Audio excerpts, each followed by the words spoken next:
right, good morning, folks. We're looking at an April 18th, 2023 date. Gary, the good guy Gensler, is going to be testifying in front of Congress here in just about 5 minutes. We're at 7 a.m. here on the West Coast, folks.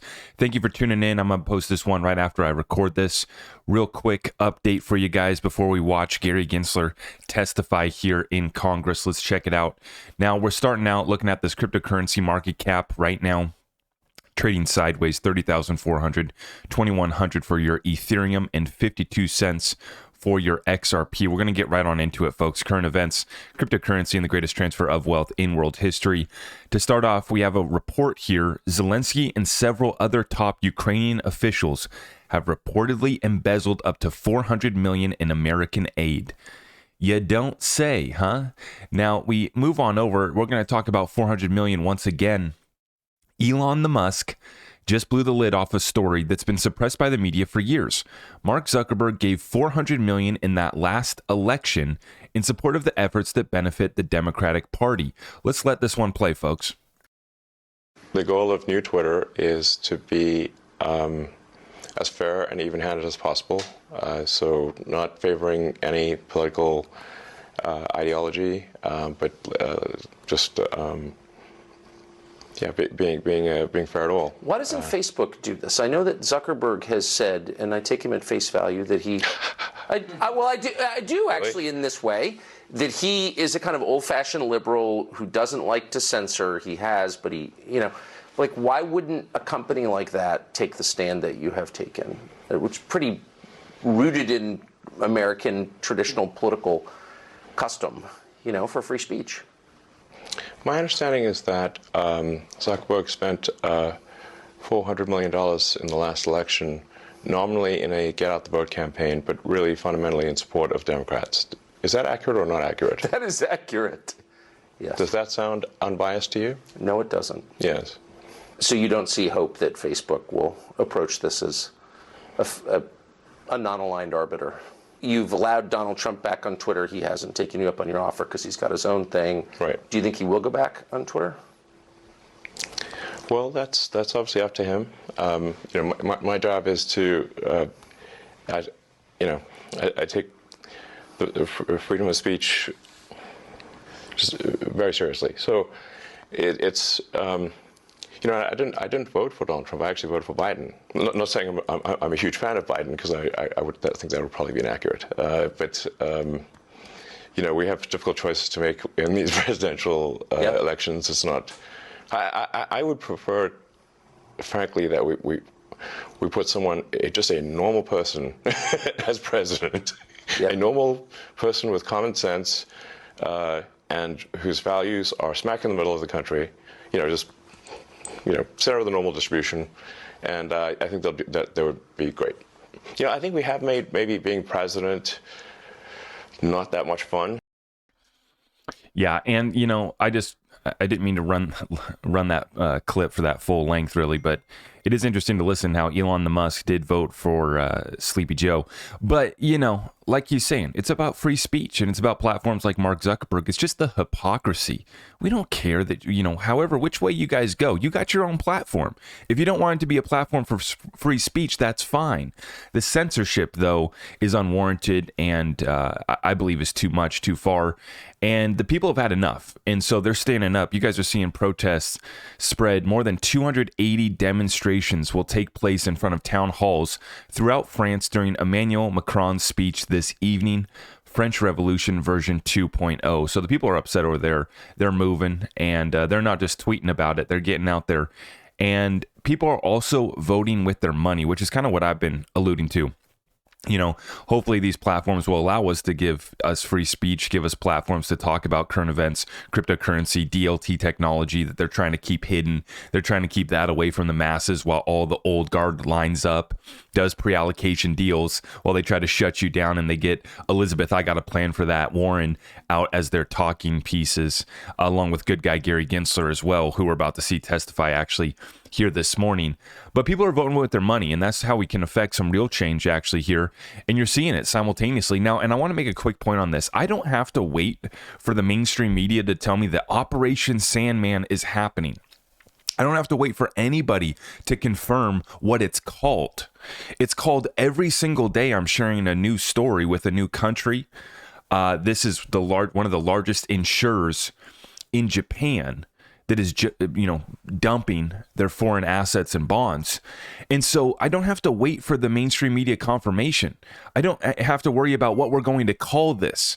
I'm calling it the death of the dollar. And we are going to have to reset, restructure, and revalue this thing if we want to have any standing left in the world. Breaking news, a Japanese insurer with $65 billion of assets plans to offload all its currency hedged foreign debt holdings. So it begins. Yeah, it has begun, and it's going to continue, and it's going to accelerate.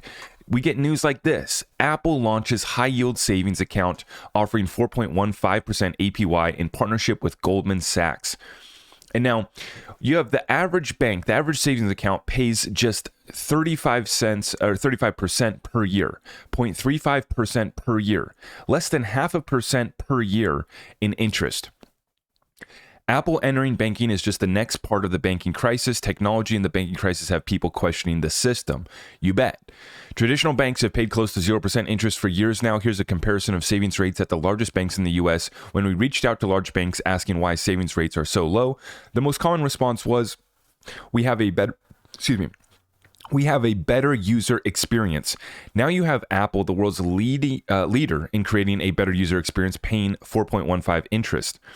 There are currently over 2 billion active Apple devices in use. Apple will leverage its network and engineering expertise to create an even more seamless user experience. Meanwhile, there is rapidly rising demand for digital banking. By 2025, 80% plus of people who use banks are expected to be utilizing digital banking. The pandemic accelerated this trend significantly. This puts Apple and other tech giants in a great position to capitalize.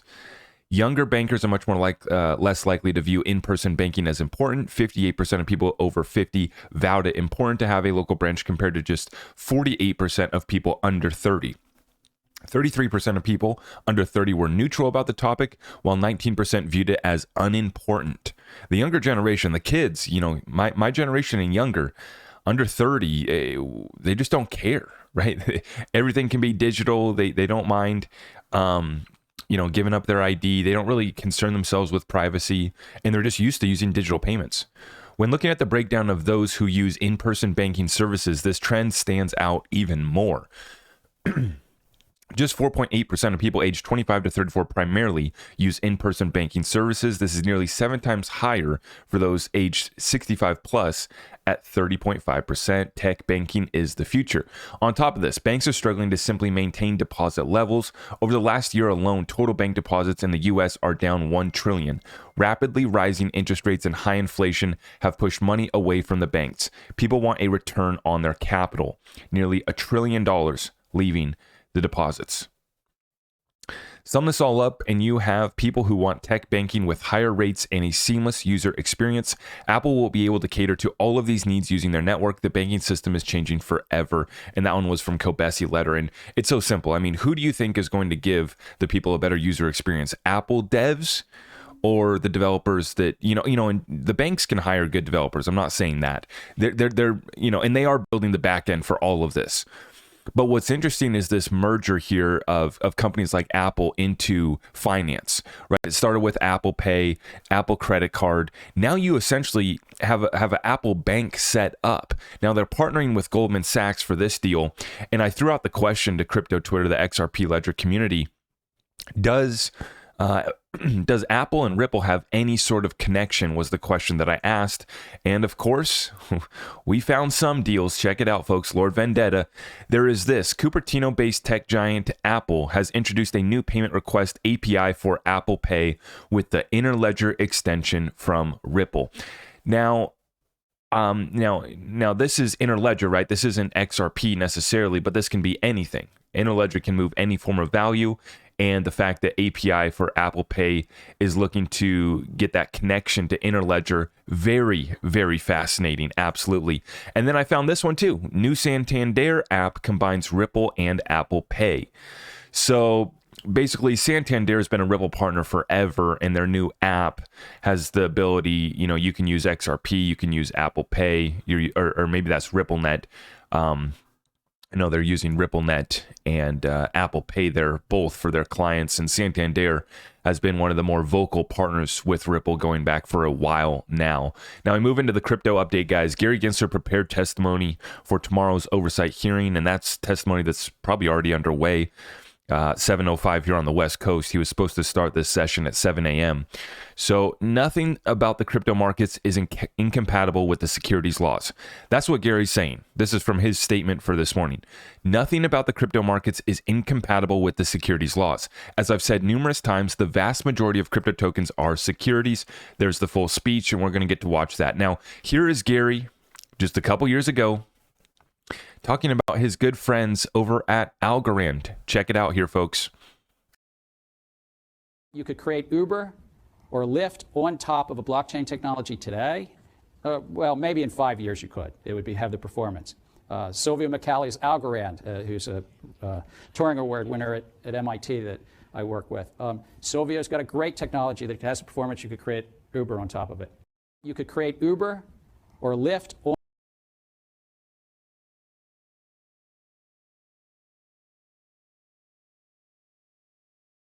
Right. There you have it. Good guy Gary Gensler telling you that they would be able to build Uber or Lyft on top of blockchain technology.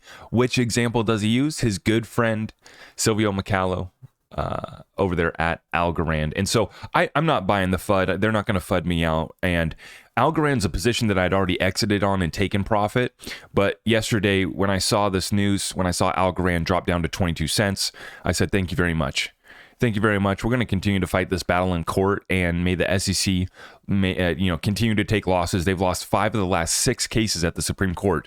But, I'm not buying the FUD. I'm buying the dip, and I picked up some Algorand yesterday, not financial advice, but I couldn't help myself. Now, Jeremy Hogan says this in regards to the SEC lawsuit that was filed against Bittrex yesterday, in which they stated that Algorand and a few other cryptocurrencies were securities. Jeremy chimes in. He says the SEC is hoping for a quick rollover from Bittrex and easy made case authority that the 6 tokens are securities. That's the game. The counter move is for the Algorand Foundation and the other 5 projects to intervene in the lawsuit under Rule 24. Fight together. So that's going to be interesting to see, is if they put up a fight like Ripple has. And that's the problem. Ripple gives $250 million to XRP Ledger NFT creators in an NFT fund. It was one of the largest NFT funds at the time, $250 million. They spend $100 million fighting on behalf of the whole cryptocurrency space, right? And then we get to see some of these other exchanges just fold, roll over, do deals with the SEC, right? Just settling up because they don't want to fight. They don't got the money, they don't got the cojones, whatever it is, but they don't want to fight on behalf of the cryptocurrency space. And people still want to bash Ripple because in the SEC documents, it says that Ripple uses market makers. Yes, you have to use market makers to officially be able to disperse your XRP without putting too much of effect on the price. Of course, it's the responsible thing to do. But you got doofus morons out there. You got immature folks. You got clickbait viewer creators that want to, they're desperate. Nobody's watching their platform anymore. None of these sponsors are giving them money anymore. So you see what's happened here. So they're desperate to create narratives, desperate to create FUD. So while you got people that saying, XRP is gold backed, it's going to 100,000 guaranteed. You got on the other end people saying that Ripple is, just spreading FUD about Ripple and nonsense, right? Let's find that middle ground. Where is the truth at? Well, the truth at is that Ripple stepped up and fought on behalf of the whole cryptocurrency space. Now, that's not to say that they're not going to settle up at this point.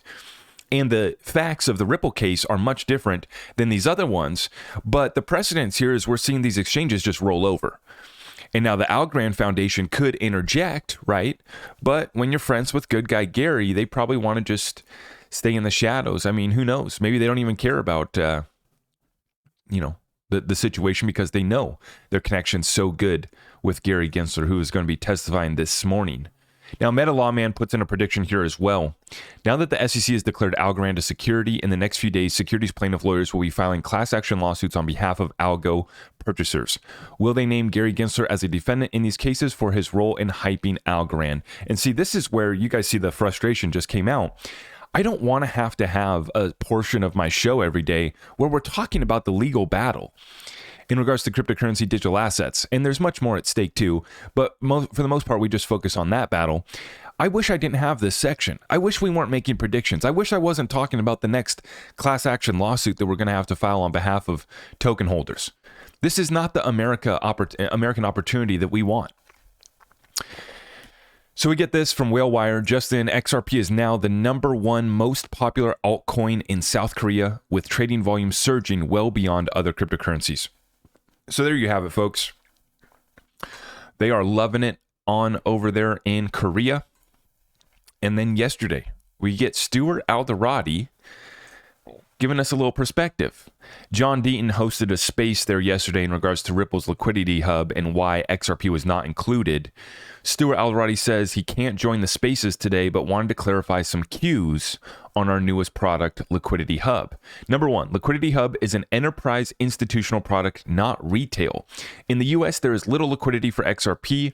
We're keen to support XRP and Liquidity Hub when we can provide a good customer experience. Gee, Joe, figure when you delisted off all the exchanges and everybody's scared to touch it, you can't build liquidity. But wait, folks, just wait how I finish this one off. Our product team has been very clear. Liquidity Hub was built to access all kinds of crypto liquidity, not just XRP. Our target Liquidity Hub customers today, mainly institutions in the US, want access to a variety of tokens like Bitcoin, Ethereum, and stablecoins. We're here to serve customer demands. Absolutely. Also, as previously stated in our blog post, XRP does not have regulatory clarity in the US, which is, of course, important to enterprise customers. Now, I think that it's kind of a checkmate for Stuart Alderati to say Bitcoin and ETH, right? We know that our customers want access to Bitcoin and ETH, right? And then next he says that XRP doesn't have regulatory clarity, as if to say, apparently, you know, the SEC is telling us that everything besides Bitcoin is a security. CFTC says everything is a commodity, right? And so I don't know if that was kind of a backhanded jab, kind of checkmate, but regardless, this whole lawsuit that they've been battling against the SEC has been a checkmate. And now you're going to see good guy Gary get exposed here in today's testimony, hopefully, if any politicians want to actually ask him tough questions. But this is how we end this, folks. For those comparing ODL and Liquidity Hub, ODL has for years and will continue to use XRP. Don't get it twisted. ODL is XRP. Our sales of XRP, reported every quarter, are all to ODL customers for use in the product, which is thriving globally. So I want you guys to understand that. Neil Hartner, senior software developer at Ripple working on ODL, came into my Twitter space and he told me, this was a few months ago, the ODL growth outside of America was growing like wildfire, is how we described it, right? ODL growth globally, growing like wildfire. Direct quote from Neil Hartner. And then we see here from Stuart Alderati. This coming from the chief legal officer at Ripple is also something worth taking note of. This wasn't the marketing team. This was the chief legal officer coming out and saying this. He got the okay from the marketing PR team, from the ODL data, to say, our ODL customers, all the XRP that they've been selling, our sales of XRP reported every quarter are all to ODL customers for use in the product, which is thriving globally. So ODL, which is XRP, is thriving globally. Meanwhile, we're just waiting for the breakthrough in this lawsuit. We will be set free, and you already know the TA bros are taking us somewhere fun. I'm here for it. Crypto bull. It looks like XRP will top anywhere between $17 and $27 by the end of September 2023 if we continue to repeat the previous pattern. Wow. Now I know people don't like Crypto Bull. He puts out too many bullish charts. It offends people. The bullish charts don't offend me, and the setup's very similar. What we saw last bull run, where XRP actually got to participate. If we do something anywhere close to that, we go somewhere fun. I mean, $17, okay. Even if we don't do $17, let's do $7, right? At $5, at $10, we've got life-changing gains. And upon breakout, this thing, I think, is going to take care of a lot of people. An opportunity that I hope we are all preparing for. And these are conversations that we're taking to a next level within our Discord investment community. So if you guys are looking to get tapped in, head on over to my website, ZachRector.com. You can get in touch with our team. They'll help you get set up, whether you're looking to get cryptocurrency, precious metals, or get tapped in with a community of like-minded individuals who are taking advantage of the greatest transfer of wealth in world history. We are here to help facilitate that. And I just want to say, may good guy Gary get exposed here today in the DC dance that he's going to be doing over there. We hope that Warren Davidson and others actually apply pressure, and all we want is a level playing field, and may God be with us as we take advantage. God bless you all. I will see you in the next one.